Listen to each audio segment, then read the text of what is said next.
Hello dear students, welcome to session 5 of Basics of Measurement. Let us today study about standards and their associated international primary, secondary and working standards. Standard andre enu adaralli ಯಾವ ವಿಧದ standards ಇದೆ, international standards, primary standards, secondary standards and working standards. So ಈ ಬಗ್ಗೆ discuss ಮಾಡೋಣ. Okay,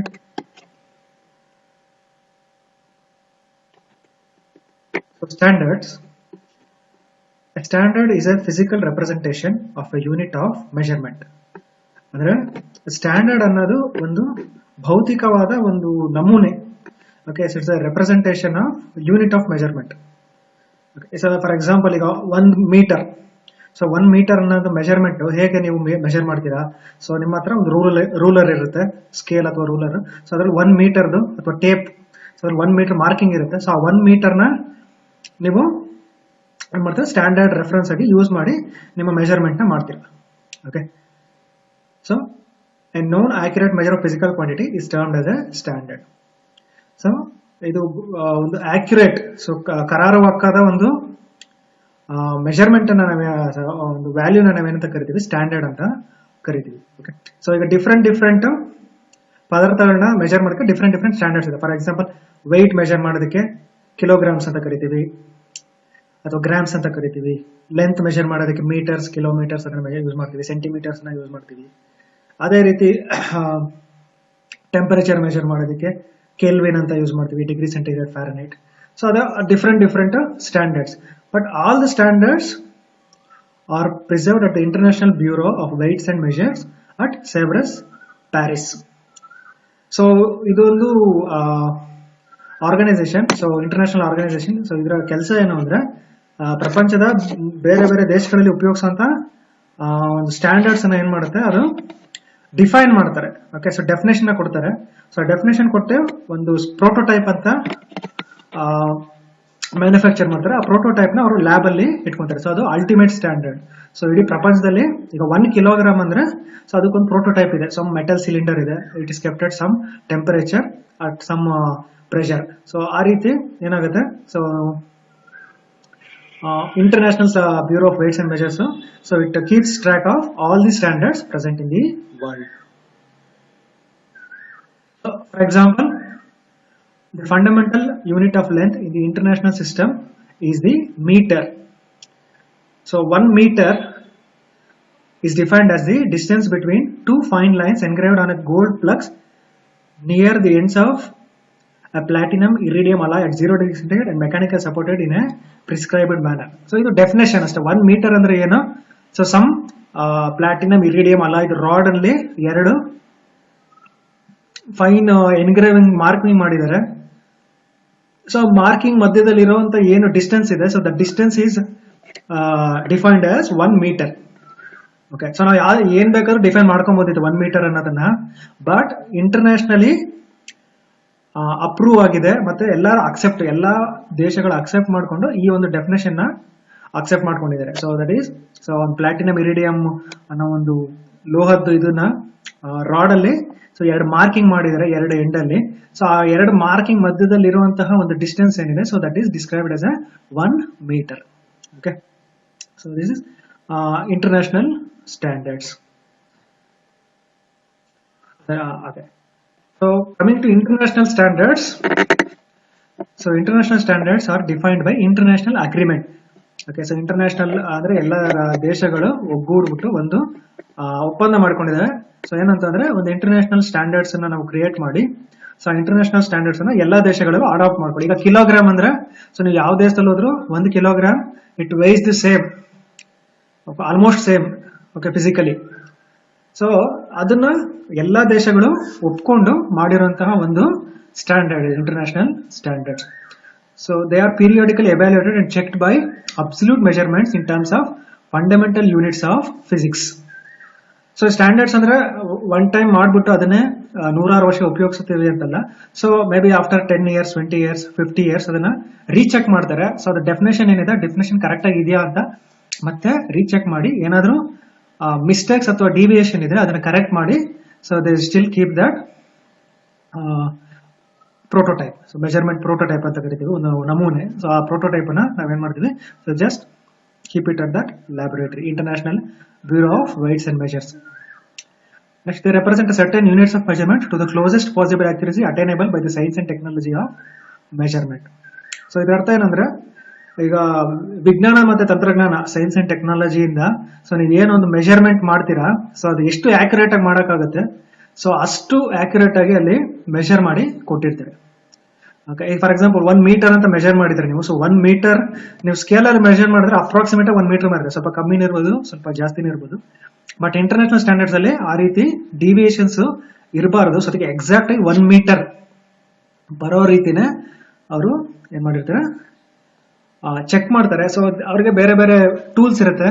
so tools ಅನ್ನ use ಮಾಡಿ check ಮಾಡ್ತಾರೆ. So check ಮಾಡಿದಾಗ ಸೊ ಅದು ಕರೆಕ್ಟ್ ಆಗಿ 1 ಮೀಟರ್ ಇದ್ರೆ ಮಾತ್ರ so they will accept it. So otherwise ಏನಂತ 1 ಮೀಟರ್ ಅಲ್ಲ, so it will be something different than that 1 metre. Okay, next, these international standards are not available for or to ordinary users. So ಇದನ್ನು ಎಲ್ಲೂ ಹೊರಗಡೆ ಸಿಗೋದಿಲ್ಲ. Okay, so it's just for reference. So ಅದು ಒಂದು preserve ಮಾಡೋದಕ್ಕೆ, standards ನೆಲ್ಲ preserve ಮಾಡೋದಕ್ಕೆ use ಮಾಡ್ತಾರೆ international standards. Example, so for example we are electronics engineers. So ನಾವು ಎಲೆಕ್ಟ್ರಾನಿಕ್ಸ್ ಆಗಿರೋದ್ರಿಂದ so will see about our electrical or electronic quantity. So ohms, so unit of resistance ohms. So ಹೇಗೆ definition ಮಾಡಿದ್ರೆ ಅಂದ್ರೆ, so it is defined as the resistance afforded by a column of mercury having a mass of 14.4521 grams, uniform cross sectional and length of 106.300 centimeter to the flow of constant current at the melting point of ice. So ಇಲ್ಲಿ definition ತುಂಬಾ long ಆಯ್ತು, but ಇಲ್ಲಿ ನೀವೇನು ಅರ್ಥ ಮಾಡ್ಕೋಬೇಕಂದ್ರೆ, so ಒಂದು ಕೆಲವು conditions ಇದೆ. ಏನು? So first you have to use mercury. So mercury liquid metal, already ಎಲ್ಲ ಪರಿಚಯ ಇದೆ. ಸೊ ಮರ್ಕ್ಯುರಿನ ಯೂಸ್ ಮಾಡಬೇಕು. Next, what is the mass? So ಅದರದ್ದು ಮಾಸ್ ಎಷ್ಟಿರಬೇಕು? 14.4521 grams, ಎಕ್ಸಾಕ್ಟ್ ಅಷ್ಟೇ ಮಾಸ್ ಇರಬೇಕು. Next, uniform cross sectional area. So ಅಂದ್ರೆ ಅದು ಲಿಕ್ವಿಡ್ ಮೆಟಲ್ ಆಗಿರೋದ್ರಿಂದ ನೀವು ಸಾಲಿಡ್ ಆಗಿ ಕನ್ವರ್ಟ್ ಮಾಡೋಕ್ಕಾಗಲ್ಲ. So what you can do is, ಒಂದು ಟ್ಯೂಬ್ ಅಲ್ಲಿ ಅಥವಾ ಒಂದು what you call is pipette ಅಂತ ಕರಿಬಹುದು. ಸೊ ಅಥವಾ ಒಂದು ಸಿಲಿಂಡ್ರಿಕಲ್ ಕಂಟೈನರ್ ಇರಬಹುದು. ಸೊ ಸಿಲಿಂಡ್ರಿಕಲ್ ಕಂಟೈನರ್ ಅಲ್ಲಿ ಹಾಕ್ತಿವಿ. So uniform cross sectional area ಇರುವಂತಹ cylindrical container and length of 106.300 centimeter.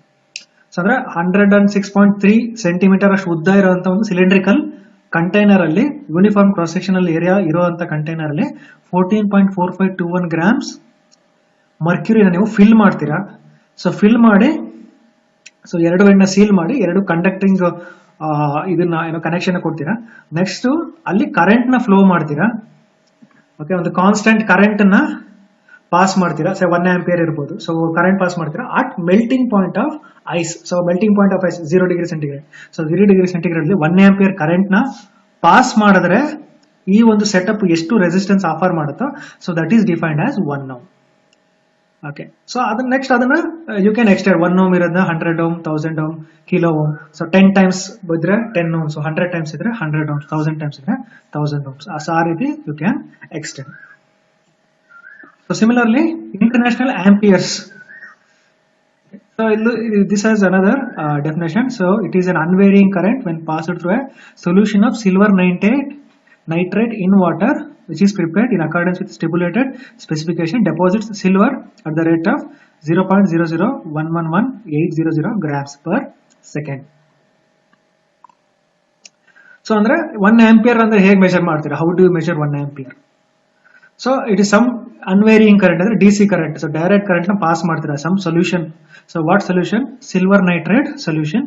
So ಏನೋ ಒಂದು ಕಾನ್ಸಂಟ್ರೇಷನ್ ಪ್ರಿಪೇರ್ ಮಾಡ್ತಾರೆ depending on the specifications. So ಆ ಸೊಲ್ಯೂಷನ್ ಅಲ್ಲಿ ನೀವು ಕರೆಂಟ್ ಪಾಸ್ ಮಾಡಿದ್ರೆ constant current, so it deposits some silver. So silver ನ deposit ಮಾಡುತ್ತೆ. ಸೊ ಎಷ್ಟು ಡೆಪಾಸಿಟ್ ಮಾಡುತ್ತೆ? ಈ ರೇಟ್ ಅಲ್ಲಿ ಡೆಪಾಸಿಟ್ ಮಾಡುತ್ತೆ 0.0011800 grams per second. ಸೊ ಆ ರೀತಿ ಕರೆಂಟ್ ಸಿಲ್ವರ್ ನ ಅಷ್ಟು ರೇಟ್ ಅಲ್ಲಿ ಡೆಪಾಸಿಟ್ ಮಾಡುವಂತ ಕರೆಂಟ್ ನಾವೇನಂತ ಕರಿತೀವಿ? 1 ಆಂಪಿಯರ್ ಅಂತ ಕರಿತೀವಿ. So DC current. ಸೊ ಇದನ್ನ 1 ಆಂಪಿಯರ್ಸ್ ನ ನಾವು ಎಕ್ಸ್ಟೆಂಡ್ ಮಾಡ್ಕೊಂಡು ಹೋಗ್ಬೋದು. Okay, So based on your requirement. Next, absolute unit. So in 1948, international units were replaced by absolute units. These units are more accurate than international units and differ slightly from them. ಅಂದ್ರೆ ಇನ್ನ accurate definition ನ ಕಂಡುಹಿಡ್ಕೊಂಡ್ರು absolute units ಗೆ. So absolute units ಅಂತ ಕರೆದ್ರು, accurate definition ಕೊಟ್ಟರು. So ಅದನ್ನ international units ನ replace ಮಾಡಿದ್ರು. Okay, but anyways that is not in scope of our discussion, but just ನಾವು ಅದನ್ನ ತಿಳ್ಕೊಂಡಿರ್ಬೇಕಷ್ಟೇ. ಅಬ್ಸಲ್ಯೂಟ್ ಯೂನಿಟ್ಸ್ ಅಂದ್ರೆ they are also type of units like international units, but they R more accurate than international units. Okay, so this is about international standards. Next, primary standards. So primary standards are maintained at the national standards laboratories in different countries. Primary standards ಅಂದ್ರೆ ಒಂದು ದೇಶಕ್ಕೆ ಸಂಬಂಧಪಟ್ಟಂತ standards. Okay, so ಅದು ಎಲ್ಲಿ ಇರುತ್ತೆ primary standard ಅಂದ್ರೆ ಪ್ರತಿ ದೇಶದಲ್ಲಿ ಒಂದು ನ್ಯಾಷನಲ್ ಸ್ಟ್ಯಾಂಡರ್ಡ್ ಲ್ಯಾಬೊರೇಟರಿ ಅಂತ ಇರುತ್ತೆ. ಓಕೆ, ಸೊ ಇಲ್ಲಿ ನಮ್ಮ ಭಾರತ ದೇಶದಲ್ಲಿ BIS ಅಂತ ಕರಿತೀವಿ, bureau of Indian standards. BIS bureau of Indian standards ಅಂತ ಕರಿತೀವಿ. ಸೊ ಅದು ನಿಮ್ಗೆ ISI ಸೀಲ್ ಬರುತ್ತೆ ಅಂತ, ಮುಂಚೆ ISI ಸೀಲ್ ಅಂತ ಕರಿತೀವಿ, ಇಂಡಿಯನ್ ಸ್ಟ್ಯಾಂಡರ್ಡ್ಸ್ ಇನ್ಸ್ಟಿಟ್ಯೂಟ್ ಅಂತ ಇತ್ತು. ಸೊ ಅದನ್ನ ರೀನೇಮ್ ಮಾಡಿ ಬ್ಯೂರೋ ಆಫ್ ಇಂಡಿಯನ್ ಸ್ಟ್ಯಾಂಡರ್ಡ್ಸ್ ಅಂತ ಕರಿತಾರೆ. ಸೊ BIS ಅಂತ. ಸೊ ಎಲ್ಲ BIS ಇರಬೇಕು.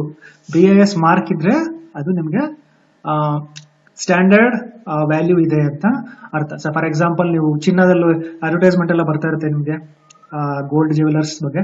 ಸೊ ಅಲ್ಲಿ ಎಲ್ಲ 916 BIS ಹಾಲ್ಮಾರ್ಕ್, BIS ಹಾಲ್ಮಾರ್ಕ್ ಅಂತ ಏನೋ ಕರಿತಿರ್ತಾರೆ. ಸೊ ಏನೋ 916 ಅಂದ್ರೆ so some standard, so some standard for gold ornaments. So gold ornaments ಗೆ ಸ್ಟ್ಯಾಂಡರ್ಡ್ ಅದು 916 ಅನ್ನೋದು. ಸೊ ಆ 916 ಗೆ ಯಾರು ಅದನ್ನ ಪ್ರಮಾಣೀಕರಿಸ್ತಾರೆ?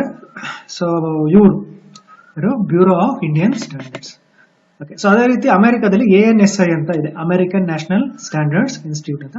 So they also define and maintain different standards. So ಎಲ್ಲ ಸ್ಟ್ಯಾಂಡರ್ಡ್ಸ್ ಅನ್ನು ಡಿಫೈನ್ ಮಾಡಿಕೊಂಡು ಅದನ್ನು ಮೇಂಟೈನ್ ಮಾಡ್ತಿರ್ತಾರೆ.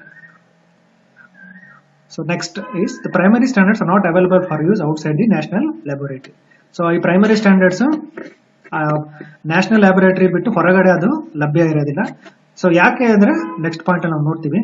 So the primary function of the primary standards is the calibration and verification of secondary standards. So secondary standards and another set of standards ಇದೆ. ಆ secondary standards ನ calibration, so ಏನಾದ್ರು deviation ಇದ್ರೆ correction ಮಾಡೋದಕ್ಕೆ, ಮತ್ತೆ verification, so compare ಮಾಡಿ verify ಮಾಡೋದಕ್ಕೆ use ಮಾಡ್ತಾರೆ. ಓಕೆ, ಸೊ ಇಂಡಿಯಾದಲ್ಲಿ bureau of Indian standards, so 1 kilogram ಅಂದ್ರೆ ಒಂದು ಪ್ರೋಟೋಟೈಪ್ ಏನೋ ಮೇಂಟೈನ್ ಮಾಡ್ತಾ ಇದ್ದಾರೆ. ಓಕೆ, ಆ ಪ್ರೋಟೋಟೈಪ್ ಏನಾಗುತ್ತೆ, ಅದು 1 kilogram prototype. So it is maintain by the national laboratory. ನಿಮ್ಗೆ for example secondary standard 1 kilogram ಇದ್ರೆ ಅದನ್ನ ಪ್ರೈಮರಿ ಸ್ಟ್ಯಾಂಡರ್ಡ್ ಜೊತೆ ಕಂಪೇರ್ ಮಾಡಿ ಅದು ಕರೆಕ್ಟ್ 1 ಕಿಲೋಗ್ರಾಮ್ ಇದೆಯಾ ಅಥವಾ ಚೇಂಜ್ ಇದೆಯಾ ಅಂತ ಸರ್ಟಿಫೈ ಮಾಡಿ ಕಳಿಸ್ತಾರೆ sir national laboratory. Okay, so ಇಲ್ಲಿ another point, this weight. Okay, for example 1 kilogram ಅಂತ ಕರೆದ್ವಿ. So this weight depends on the gravity. Okay, so just if you are studying in high school, so equator ಅಲ್ಲಿ gravity ಜಾಸ್ತಿ ಇರುತ್ತೆ, poles ಅಲ್ಲಿ gravity ಕಮ್ಮಿ ಇರುತ್ತೆ. So weight ಏನಾಗುತ್ತೆ, equator ಅಲ್ಲಿ same mass weighs more in equator than in poles. ಅದೇ for example ರಷ್ಯಾದಲ್ಲಿ ಆ ಮಾಸ್ಗೆ 1 ಕಿಲೋಗ್ರಾಮ್ ಬರೋದಿಲ್ಲ, ಇನ್ನ ಕಮ್ಮಿನೇ ಬರುತ್ತೆ. ಬಟ್ ಸೇಮ್ ಮಾಸ್ ಶ್ರೀಲಂಕಾದಲ್ಲಿ 1 ಕಿಲೋಗ್ರಾಮ್ ಅಂತ ಜಾಸ್ತಿ ಬರ್ಬೋದು. ಸೊ ಅದಕ್ಕೋಸ್ಕರ ಏನಾಗುತ್ತೆ, ಆ ರೀತಿ ಕನ್ಫ್ಯೂಷನ್ ಆಗಬಾರ್ದು ಅಂತ ಏನ್ ಮಾಡಿದ್ರೆ, so different national laboratories they use their own countries prototypes. Okay, so even ಅಲ್ಲೂ ಕೂಡ ಚೇಂಜಸ್ ಆಗ್ಬೋದು. ಫಾರ್ ಎಕ್ಸಾಂಪಲ್ ನಮ್ಮ ಸ್ಟ್ಯಾಂಡರ್ಡ್ಸ್ ಎಲ್ಲ ನ್ಯೂ ಡೆಲ್ಲಿ ಇದೆ.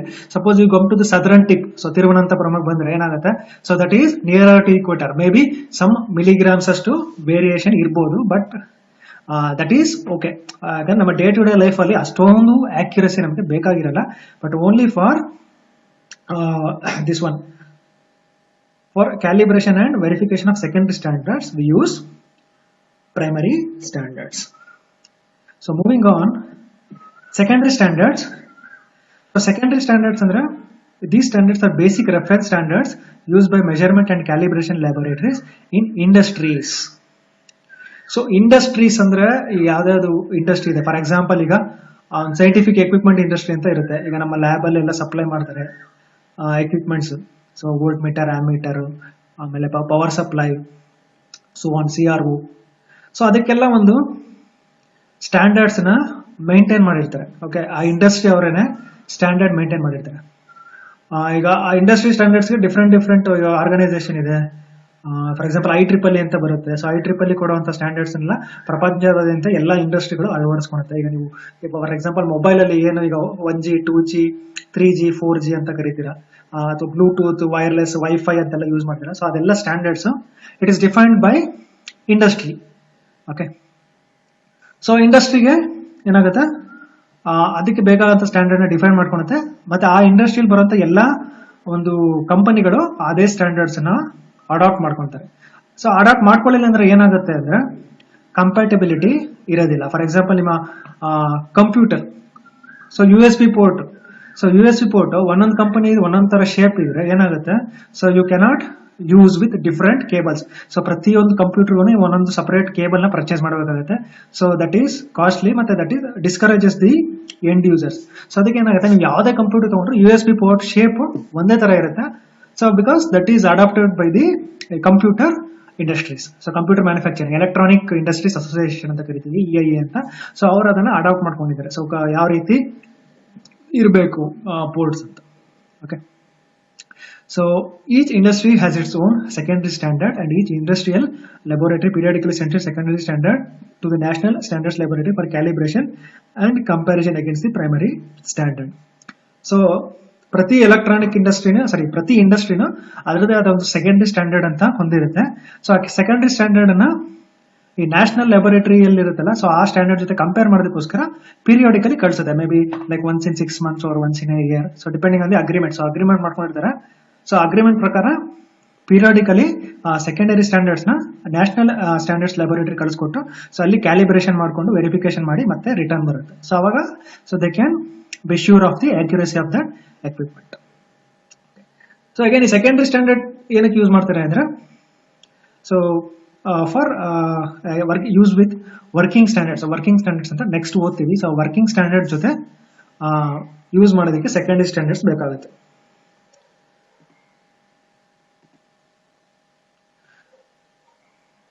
So another point we missed. So after comparison and calibration, the National Standards Laboratory returns the secondary standards to the particular industrial laboratory with a certification of measuring accuracy in terms of primary standards. So as we discussed, so secondary standards na industry gadu National Standards Laboratory ಕಳಿಸ್ಕೊಡುತ್ತೆ. So national standards laboratory ಅವರು ಅದನ್ನ certify ಮಾಡಿ ಮತ್ತೆ ವಾಪಸ್ಸು ಕಳಿಸ್ಕೊಡ್ತಾರೆ. So next is working. So working standards. So what are working standards? So for example, so working standards are the principal tools of a measurement laboratory. So for example, industrial laboratory alli manufacturing ನಡೀತಾ ಇರುತ್ತೆ. Okay, so manufacturing ನ control ಮಾಡೋದಕ್ಕೆ standard ನ control ಮಾಡೋದಕ್ಕೆ ಏನ್ ಮಾಡ್ತಾರೆ, working standards ಅಂತ ಒಂದು ಮಾಡ್ಕೊಂಡಿರ್ತಾರೆ. Okay, this are less accurate than secondary standards, but they are sufficient for our day to day work. So ನಾವು ಡೇ ಟು ಡೇ ವರ್ಕ್ ನ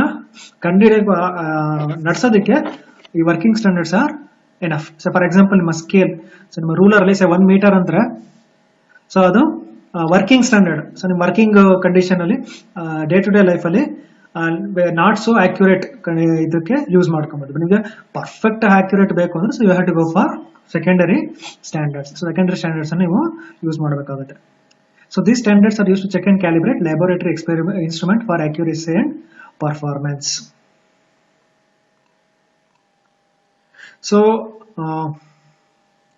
So these standards are used to check calibrate laboratory instrument for accuracy and performance. ಅಂದ್ರೆ for example ನೀವೀಗ ಒಂದು purchase ಮಾಡಿರ್ತಾರೆ ಒಂದು instrument ನ use ಮಾಡೋದಕ್ಕೆ. So for example ನಿಮ್ಮ ಲ್ಯಾಬ್ ಅಲ್ಲಿ ಸೊ ಒಂದು ಮಲ್ಟಿಮೀಟರ್ ನ ಪರ್ಚೇಸ್ ಮಾಡಿರ್ತಾರೆ. ಸೊ ಮಲ್ಟಿಮೀಟರ್ ನ ಯೂಸ್ ಮಾಡ್ತೀರಾ. ಸೊ ಯೂಸ್ ಮಾಡ್ತಾ ಇದ್ದಾಗ ಏನಾಗುತ್ತೆ, ಸೊ ಅದು ರೀಡಿಂಗ್ಸ್ ಎಲ್ಲ ನಿಮ್ಗೆ ಯಾಕೋ ಒಂಚೂರು ಎರರ್ ಬರ್ತಾ ಇದೆ ಅಂತ ಅನ್ಸುತ್ತೆ. So after some few months or 1 year. So ಅದಾದ್ಮೇಲೆ ನೀವೇನ್ ಮಾಡ್ತೀರಾ, ಸೊ ಮ್ಯಾನುಫ್ಯಾಕ್ಚರರ್ಗೆ ವಾಪಸ್ ಕಳಿಸ್ತೀರಾ. ಸೊ ಇದನ್ನ ಕ್ಯಾಲಿಬ್ರೇಟ್ ಮಾಡಿ ಕಳಿಸ್ಕೊಡಿ ಅಂತ. ಸೊ ಅವ್ರೇನ್ ಮಾಡ್ತಾರೆ, ಚೆಕ್ ಮಾಡ್ತಾರೆ. So they check and see what is wrong with that instrument. So ಅವಾಗ ಕ್ಯಾಲಿಬ್ರೇಷನ್ ಮಾಡ್ತಾರೆ. ಸೊ ಕ್ಯಾಲಿಬ್ರೇಷನ್ ಅಂದ್ರೆ ಸೊ ಸಮ್ ಮೆಥಡ್ಸ್. ಸೊ ಏನ್ ಮಾಡ್ಬೋದು, ಕೆಲವು ಕಾಂಪೋನೆಂಟ್ಸ್ ನ ರೀಪ್ಲೇಸ್ ಮಾಡ್ಬೋದು, ಅಥವಾ ಎಂಟೈರ್ ಇನ್ಸ್ಟ್ರೂಮೆಂಟ್ ನ ಬೇಕಾದ್ರೆ ರೀಪ್ಲೇಸ್ ಮಾಡ್ಬೋದು. So they will intimate so ನಿಮಗೆ ಕ್ಯಾಲಿಬ್ರೇಷನ್ ಮಾಡಿದೀವಿ. So whether they are able to calibrate or you have to purchase a new equipment. So ಅಂತ ಸಂದರ್ಭದಲ್ಲಿ ಏನಾಗುತ್ತೆ, ಸೊ ನಾವು ಕ್ಯಾಲಿಬ್ರೇಷನ್ ಮಾಡಿಸ್ಬೇಕು. ಸೊ ಮಾಡಿಸ್ಲಿಲ್ಲ ಅಂದ್ರೆ ಏನಾಗುತ್ತೆ, ನಮ್ಮ calculations will become erroneous. So you might have observed, ಈಗ ಸೊ ಕೆಲವು ಕಡೆ ಹೋಗ್ಬಿಟ್ಟು ನೀವು ತೂಕನ ಹಾಕಿಸ್ತೀರಾ, ಬಟ್ ನೀವು ತೂಕ ಹಾಕಿದ್ರು ಕೂಡ ಏನಾಗುತ್ತೆ, ನಿಮಗೆ ಏನೋ ಕಮ್ಮಿ ಬರ್ತಾ ಇದೆ ವೆಯ್ಟ್ ಅಂತ ಅನ್ಸುತ್ತೆ. ಫಿಸಿಕಲಿ ನಿಮಗೆ ಅಭ್ಯಾಸ ಇರುತ್ತೆ, ನೋಡಿರ್ತೀರ. ಫಾರ್ ಎಕ್ಸಾಂಪಲ್ 1 kg ವೆಯ್ಟ್ ನ ನೀವು ಎತ್ತಿ ಪ್ರಾಕ್ಟೀಸ್ ಮಾಡಿರ್ತೀರಾ. ಸೊ ನೀವೆಲ್ಲ ತೂಕ ಮಾಡಬೇಕಾದ್ರೆ ಯಾವ್ದೋ ಅಂಗಡಿಲಿ 1 kg ಗಿಂತ ಕಮ್ಮಿ ಬರ್ತಿದೆ ಅಂತ ಅನ್ಸುತ್ತೆ ನಿಮಗೆ ಎಲೆಕ್ಟ್ರಾನಿಕ್ ವೇಯಿಂಗ್ ಮಿಷಿನ್ ಅಲ್ಲಿ. ಸೊ ಯಾಕೆ ಅಂದ್ರೆ ಆ ಒಂದು ಅಂಗಡಿಯವ್ರು ಏನ್ ಮಾಡಿರ್ತಾರೆ, ಆ ಮೆಷಿನ್ ತಗೊಂಡ್ಬಿಟ್ಬಿಟ್ಟು ಸುಮ್ಮನೆ ಒಂದು 5 ವರ್ಷ ಹಾಗೆ ಯೂಸ್ ಮಾಡ್ತಾರೆ without any calibration. Again that may be positive for him or negative for him also. So positive ಅಂದ್ರೆ ಈಗ ನಿಮ್ಗೆ ಅವ್ನಿಗೆ ಜಾಸ್ತಿ ರೀಡಿಂಗ್ ತೋರಿಸಿ ಕಮ್ಮಿ ವೆಯ್ಟ್ ಆಯ್ತು ಅಂದ್ರೆ ಅವನಿಗೆ ಲಾಭ ಜಾಸ್ತಿ ಆಗುತ್ತೆ. ಅದೇ ರೀತಿ ನೆಗೆಟಿವ್ ಅಂದ್ರೆ ಅವನಿಗೆ ಕಮ್ಮಿ ವೆಯ್ಟ್ ತೋರಿಸಿ ಜಾಸ್ತಿ ವ್ಯಾಲ್ಯೂನ ಅದು ಕೇಳ್ತಾ ಇತ್ತು ಅಂದ್ರೆ, ಸೊ ದಟ್ ಈಸ್ ಕಸ್ಟಮರ್ಸ್ಗೆ ಅದು ಆಕ್ಚುಲಿ ಲಾಭ ಆಗುತ್ತೆ. But regardless of which, so ನಾವು without giving any room for errors, so ಯಾವುದೇ ತಪ್ಪುಗಳಿಗೆ ಆಸ್ಪದ ಕೊಡದೆ ನಾವು ರೆಗ್ಯುಲರ್ ಆಗಿ ಕ್ಯಾಲಿಬ್ರೇಷನ್ ಮಾಡಿಸ್ತಾ ಇರಬೇಕು. For example, so manufacturers of electronic components such as capacitor, resistors use a standard called working standard for checking the component values being manufactured. So ಈಗ resistance capacitors ಎಲ್ಲ ನೀವು ನೋಡಿರ್ತೀರಾ. ಸೊ ಅದ್ರ ಮೇಲೆ ಕಲರ್ ಕೋಡಿಂಗ್ ಬರುತ್ತೆ. Okay, for example resistance ಅಲ್ಲಿ colour coding ಬರುತ್ತೆ. So ನೀವು ಆಲ್ರೆಡಿ ಕಲ್ತಿರ್ತೀರಾ, BB Roy goes to Bombay via gate way.